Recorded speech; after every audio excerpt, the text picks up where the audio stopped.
Hello, I'm in the car. I'm actually, I'm technically working right now, but I'm more waiting than working, so I have some time. So I thought, I haven't made a video in the car for a long time, and there are 4 CDs sitting here. Why not? And so these are the last 4 CDs that I've been listening to in the car listening, which is, I guess, more a, what would you call it? A more, I can't think of the word. I decide on the CD to bring down to the car. It's not just like at home, sometimes it's just I'll literally grab, like a blind grab something off the shelf to listen to that I haven't listened to for a while. Whereas in the car, I think, well, okay, I want something that I am okay with listening to over again a few times, because in the car, it's not the kind of, you don't really put one CD on and listen to it just once and take it. Well, I don't. Sometimes it stays in the player for kind of a week or two, and so you're hearing the same thing on repeat. Anyway, first one. Remember that? Eagle Eye Cherry, Desireless. This came out about 90, well, it came out, I'm looking at the date right here. I was going to say 98, but it says 1997. I read a little bit about this after I was listening to it, and I think it was actually originally released earlier, like 96, but then the record label re-released it. I might be wrong on that, but anyway, regardless, it came around the late 90s. And this is something I didn't know, and I probably should have, is that Cherry, his actual name is Eagle Eye Cherry. Eagle Eye is his, like, on his birth certificate. He's the son of, I think it's Don Cherry. And he's the half brother of Nina Cherry. And there might be some other famous Cherries as well. I think Don Cherry was a jazz musician, from memory. This is his son that he had together with a Swedish lady. And so Eagle Eye is half Swedish, half American. But he did some of his schooling in America. And so, maybe he considered himself a dual national, I don't know. But this was kind of biggish in the late 90s, specifically off that one song, the single Save Tonight, which is track 1 on this, Save Tonight. That was played a lot, I remember, in my last year of high school, which was 1998. There's the disc. You can see the sky out the windows. There's a beautiful blue sky day. It's the 1st of February today, so right kind of in the, I guess, the peak of summer, is it? Late January, early February. You can hear the cicadas buzzing. But beyond that song, Save Tonight, it really you didn't hear much of anything else. And he didn't really do much beyond that, at least down here in New Zealand. Maybe in Sweden, his fame continued. I don't know. So I bought this secondhand. I got this for 50 cents 4 or 5 years ago, and I never really listened to it. And so this is in a pile of a maybe get rid of pile, because I'm really trying to make room at the moment. And because I haven't listened to this, I thought, well, I can get rid of this, even though it's of that 90s era, which I really try to kind of specifically buy. I'm overusing that word specifically, but I really kind of target that era of about 91 through to 98, 99, because I guess it's my teenage years and a lot of the music there is very nostalgic. But I wasn't really listening to this, so I thought, well, okay, before I get rid of it, I'm going to listen through to it. And it didn't really achieve much, because nothing really stood out. But I wasn't really listening hard enough. Do you know what I mean? Sometimes you put things on and think, like, I'll make a decision by the end of this. But then you get to the end and think, well, I actually can't recall anything from it. And maybe that's something in itself. If I can't recall something, maybe that's telling me that it's not worth keeping for me.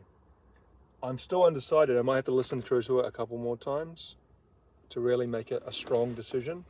that song Save Tonight, I never actually really liked that song. It's not a bad song, certainly, but it's not anything great either. But I remember girls like that song. I have a specific memory of sitting in my car late at night with my girlfriend at the time. So this is when I was in my last year of high school.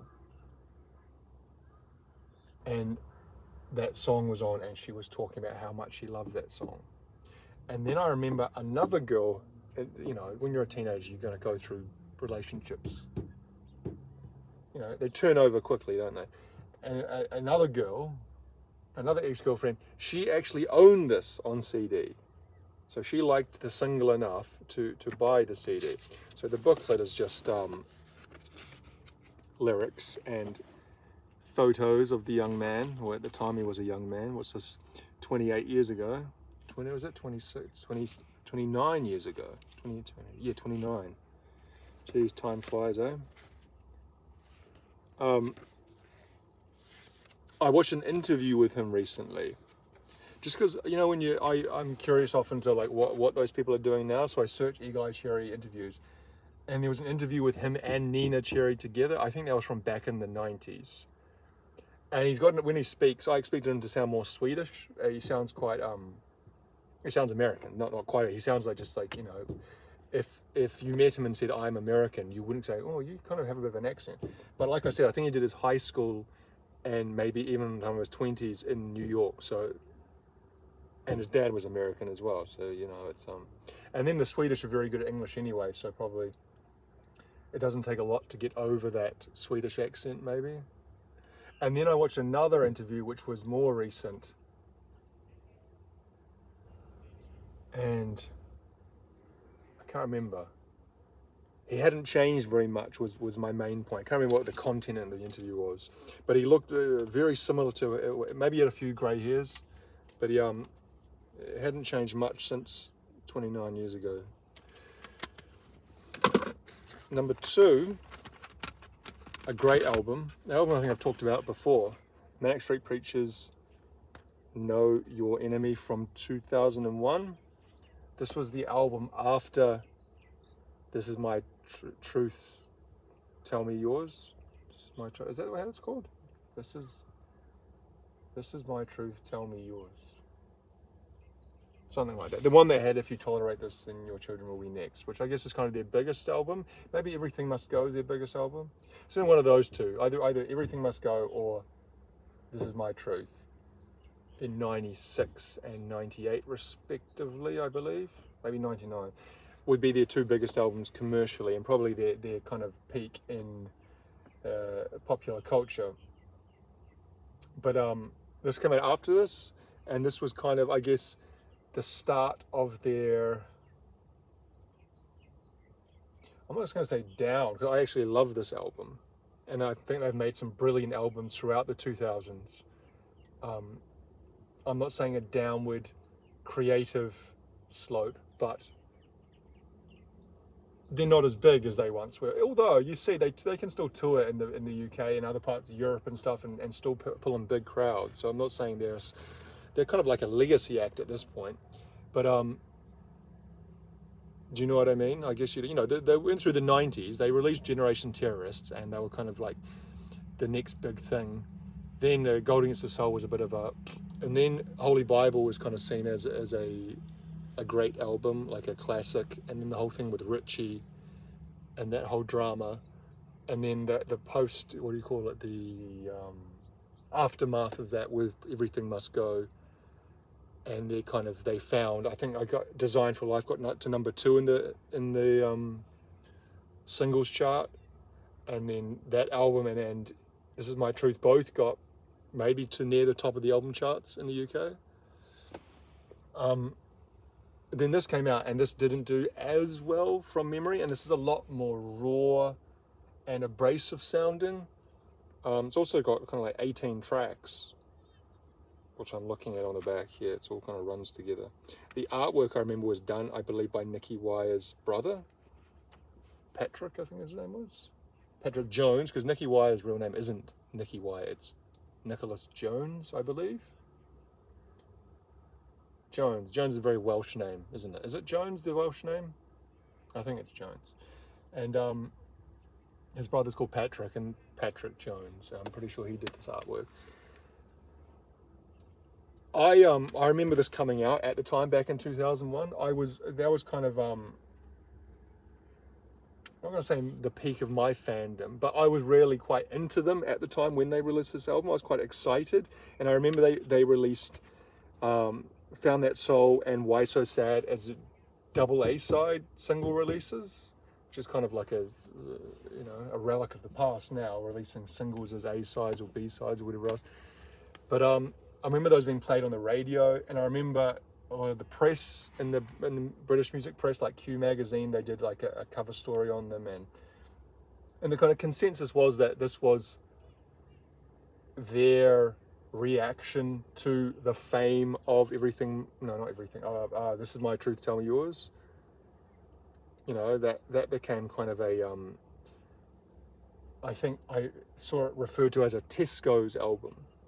Tesco's, we don't have Tesco's in New Zealand. Tesco's is a British supermarket chain, and in the 90s and 2000s, they sold CDs, as in like it was a supermarket selling food. But correct me if I'm wrong, but from my understanding is that at this time, this is kind of at the peak of CDs market appeal. Everyone just bought CDs, and they decided to put them at the kind of what do you call the supermarket checkout. So I'd have like a rack of CDs right next to them, and they would put the most kind of banal, mass marketable, radio friendly type CDs there that maybe like a housewife would see. Oh, I know that song, and just pick it up and buy it along with the milk and bread. And I remember This Is My Truth, Tell Me Yours was referred to as a Tesco album because it was kind of, that song, If You Tolerate This, was so kind of ubiquitous that it transcended the band, if you know what I mean. I remember when I was working in Japan, I worked as a teacher in Japan, and in the lobby of the school, it was like a private English school. It wasn't like kids, it was like, I was teaching like adults, like housewives and pensioners and a range of people. And when you walked in the front door, there was like this lobby area. It's almost like a hotel kind of like, and there'd be like a reception, and they'd have music playing over the PA very quietly in the background, and they would put English music because they want to create an English language environment. And I remember they played that album, This Is My Truth, Tell Me Yours, in Japan in 2006ish. I went over there first then. So that kind of tells you something, doesn't it? It's kind of seen as kind of appropriate background music. Anyway, without going too deeply, I already have gone deeply.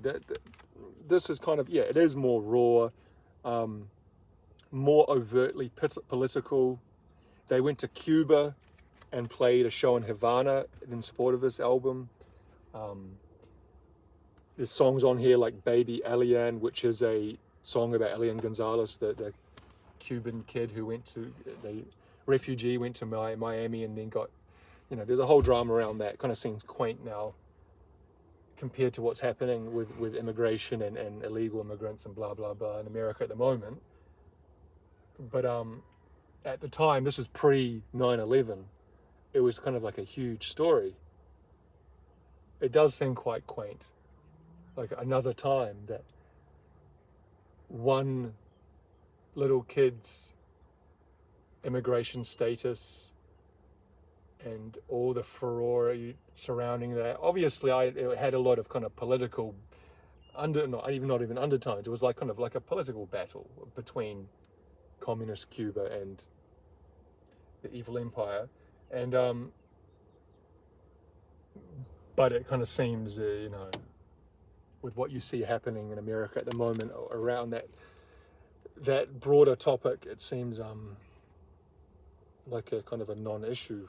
Wouldn't even make the news nowadays alongside all the other shit that goes on. The singles from this: Found That Soul, Ocean Spray, Why So Sad, I think Let Robeson Sing, and Masses Against the Classes were the singles. All great songs. All those songs I just named there were really good songs. My favorite song on this, I got a couple, but maybe my favorite is Freedom of Speech Won't Feed My Children, track 16. It's, I don't know why, like lyrically I like it, but not just that, it's like, it's I don't know how you read it, very kind of angular, kind of post-punk type feel, but also kind of a bit of jangly guitars, and I think James Dean Bradfield is a great singer, and he can kind of deliver lines and enunciate in a very clear, strong way. He's kind of like the perfect vehicle for Nicky Wire and previously Richie Edwards' lyrics. But that song in particular is about the idea, like I said, freedom of speech won't feed my children. So it's like, what use is it to have these freedoms, like the freedom of speech, if I don't have enough money to buy food or pay rent? You know what I mean? And the kind of the, I don't know what you call it, the dichotomy of that, or the, I think Mao said something similar. He's got like maybe a famous quotation, or maybe it was in his little red book or something, where basically that same idea, like, first you need to give bread and a job to the person, and then you can think about those other things later, like freedom of speech and liberty and blah, blah, blah. Now, of course, other people would argue the other way and say, no, liberty and freedom must be the bedrock and underpin everything. And without those things, then everything else ultimately can be taken away at a whim. And, it's that constant kind of push and pull against those two sides of authoritarianism and democracy in inverted commas. But I like the way they kind of present the ideas of kind of, again, quite a little bit of its time. They talk about like the Dalai Lama and the Beastie Boys, and bomb the Chinese embassy, which is referring to I think the NATO bombing or the US bombing of the Chinese embassy in Belgrade in 1999 during the Kosovo-Serbia conflict. But it's a great song. And there's another good song on here called Wattsville Blues, which I think is track 7, which is one of the few songs that Nicky Wire, or at least at this stage, one of the few songs that Nicky Wire sung lead vocals on. And nothing like James's vocals at all. Almost you could say that Nicky can't sing, but it kind of works with that song. They're kind of like the rawness and the kind of the unrefined nature of his vocals fits very well with the song. And again, very kind of angular post-punk type sounding song. It's got I think a drum machine through most of it. Anyway, brilliant album is my point. Probably my favorite Manic Street Preachers album, which might be blasphemous for some people who think kind of consider the Holy Bible is the great work of Manic Street Preachers, which it is a brilliant album, but I love this one too. Another classic, Foo Fighters. This is their debut album, 95. This is just past the 30th anniversary for this. It was recorded in 1995, so it's now 2006. So last year was the 30th anniversary. I would say my favorite Foo Fighters album, if not my second.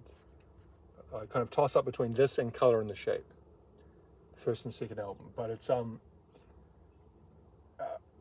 it far surpasses anything they did through the 2000s. I think that what they did after those two, after the Colour and the Shape onwards, they were very, very patchy. They released some great songs, they did some really great songs. I'm not saying they didn't do any, but they also released a lot of mid-tempo, boring crap. Whereas this album is kind of like, from end to end, is excellent. There are some songs I like to a lesser extent, like for example, Big Me. I've never been the biggest fan of. It always kind of came across as a bit of a novelty song to me. For All the Cows, I've never been the biggest fan of that song either, but songs like Exhausted and Ecstatic are as good as anything they've ever done. Kind of like brilliant atmospheric songs. I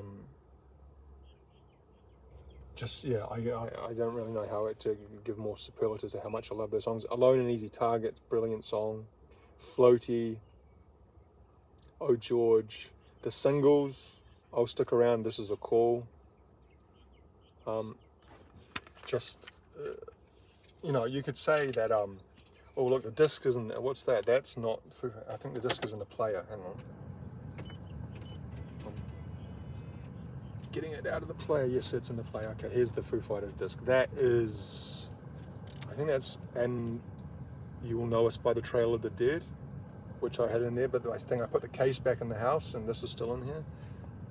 Let's listen to. Anyway, that's the Foo Fighters disc. You might recognize that from 1990s if you're. Yes, that is Trail of the Dead.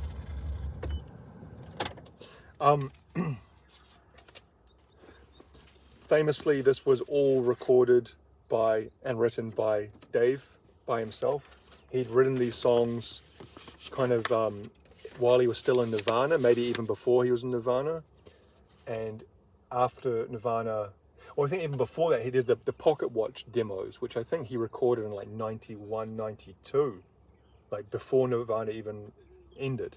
And then after Nirvana ended, he went back in the studio and kind of recorded those songs and maybe some new ones properly. There's some kind of band action pics, and there's the band as it was in that debut album era. Pat Smear on guitar, Nate Mendel on bass, William Goldsmith on drums, and David singing and playing guitar. But he played all the instruments on the recording, and he formed that band as a kind of touring band. And then, as you know, subsequent albums, they recorded on the albums. At least Pat and Nate did.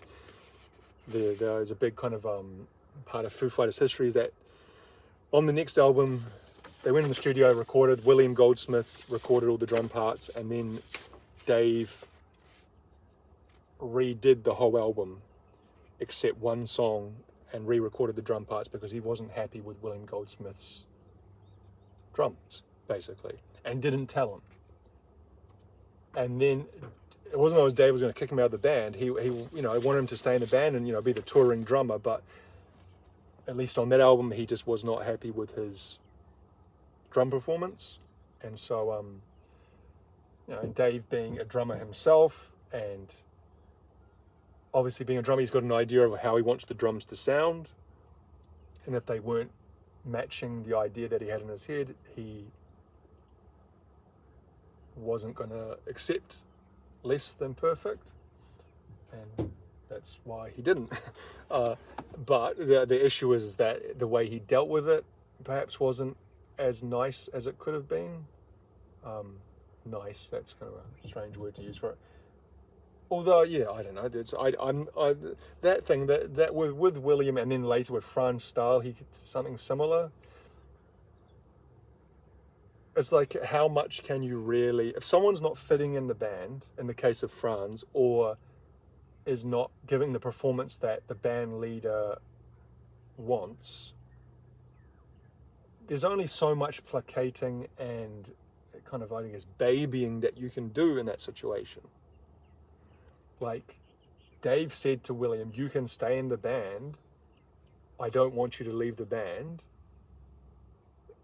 But obviously that would also imply that probably in the next album, that after Color in the Shape, that again, Dave might continue to do the drums. And so therefore William wasn't willing to accept that. And Franz, again, I don't know how. Maybe he was. I think he was told directly by Dave. Like, I don't think he left it to his manager or something to tell him. Maybe he did. I can't remember. It's in that documentary. What's the documentary they did for Foo Fighters about 10 or 15 years ago, which is very good. I can't remember the name of it, but it's in there. They interview both William and Franz for it, and they both seem not happy. But so what can you do, really? It's kind of like the Jason Newsted situation in Metallica that you saw kind of a little bit in Some Kind of Monster documentary, where Jason quit the band. He fucking quit the band, or left the band, and then he didn't really want to let it go though. And so when the rest of the guys kind of moved on and started playing shows without Jason, Jason kind of got a bit pissy about it and was like ringing other people in the the Metallica empire and complaining, why didn't anyone tell me? And then kind of seemed like he wanted to come back into the band. And then I guess the whole Mustaine thing, that that bloody 40 or 50 years later, he's still, can't get over being fired from the band. So it's like, I've never experienced that. I guess it's like relationships, isn't it? Like there are I've had relationships where, how long? What's the longest relationship that I would still hang on?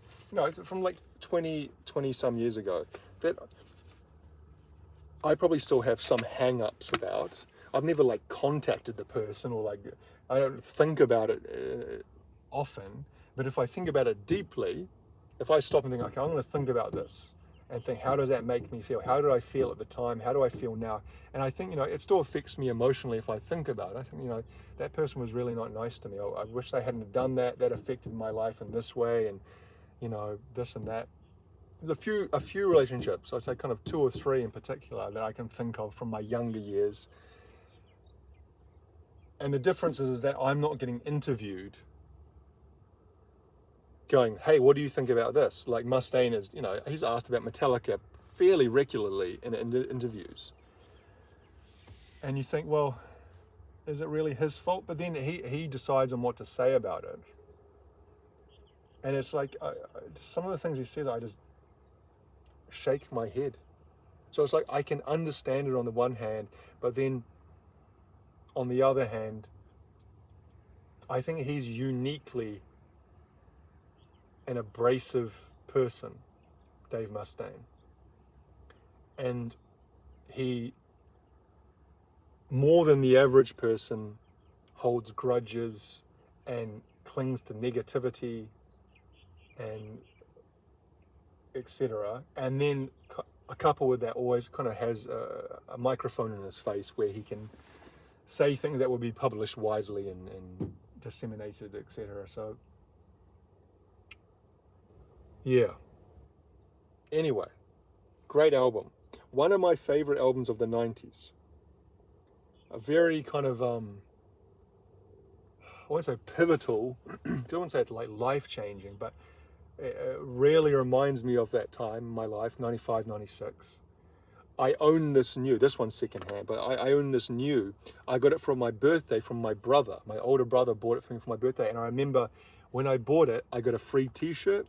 Remember, I've talked about this before, in the 90s and 2000s, there's kind of like a, what's the word, promotional tool.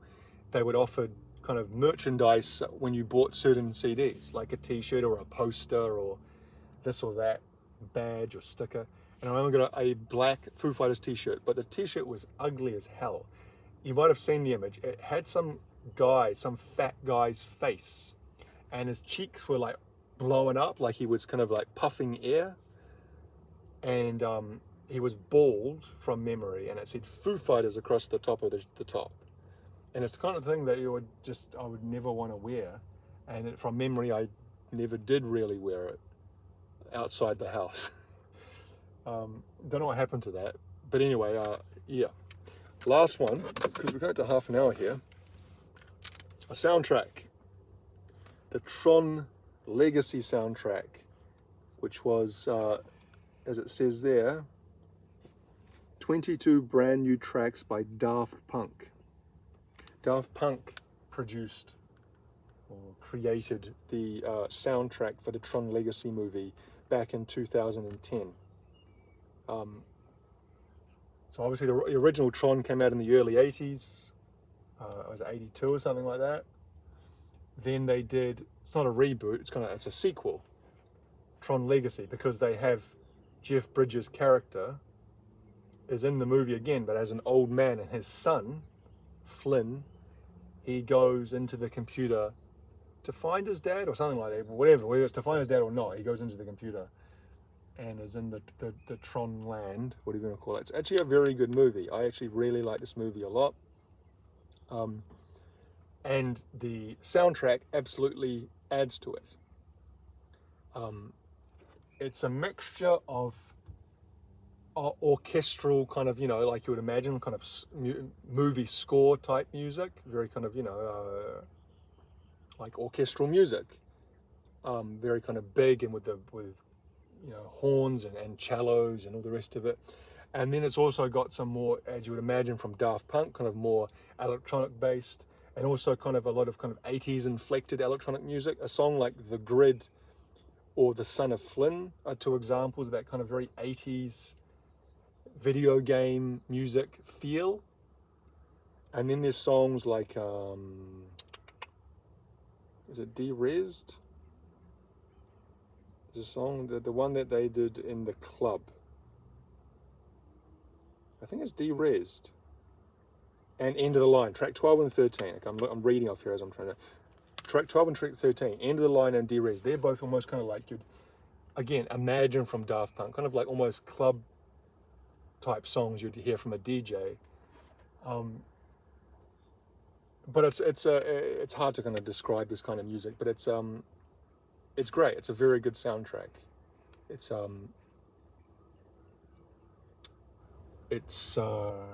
worth listening to. Now I did a review and I showed the new Tron Ares soundtrack by 9 Inch Nails, which was released late last year. I showed it on this channel, and I talked about how I like that a lot. I'm not sure which one I prefer more, but they're both very good. I think the Tron Legacy movie is a lot better than the Tron Ares movie. We'll blame Jared Leto for that. But yeah, there's not really much else I can say about that. That's the disc. It's like one of the what do they call it? The ring? No, there's a name for those things in the movie. You have a disc on your back, and it has all your information on it, and then you can use it like a weapon as well in the different games. And then there's the light cycle. Are you seeing that? I don't know if you can see that because the light's kind of reflecting behind me, so the screen is not really showing. And there's, I think is that the character Tron, or that's the other, I can't remember the name. What was the name? Rinsler. I can't remember. I haven't watched the movie for it. There's Daft Punk actually feature in the movie in a scene, in a nightclub. They're the DJs in the nightclub wearing their robot attire. So they actually have a short cameo. Here's Jeff Bridges. His son, what's his son's name? The actor. No.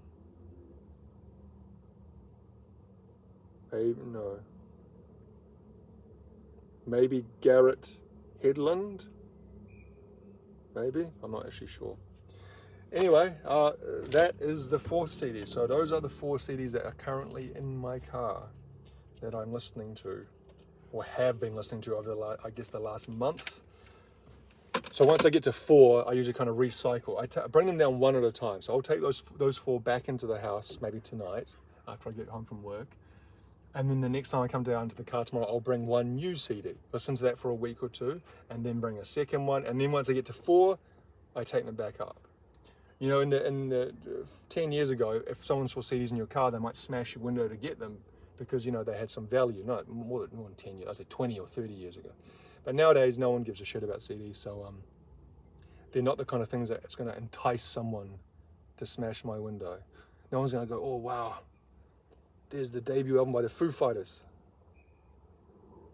Psh. Well, I hope they won't. I'm probably saying that. And I'll come out to the car tomorrow morning. My window will be smashed and the CDs will be gone. So I'll take them up tonight. I won't tempt fate. Anyway, we'll leave it there. I'm going to try to... No, that's not going to work. Is it? I can actually see the screen. Anyway, we'll leave it there. On this hot Sunday, 1st of February. Waiting for work. No one's called me though, so that's a good thing. I'm on standby officially. And usually I stand by at home, but I had to do a few things, so I thought I'd wait out today rather than go all the way home and then have to go out again if they call me. But it's a Sunday, and so there's a good chance they won't call me. So let's hope so. Anyway, thank you for watching.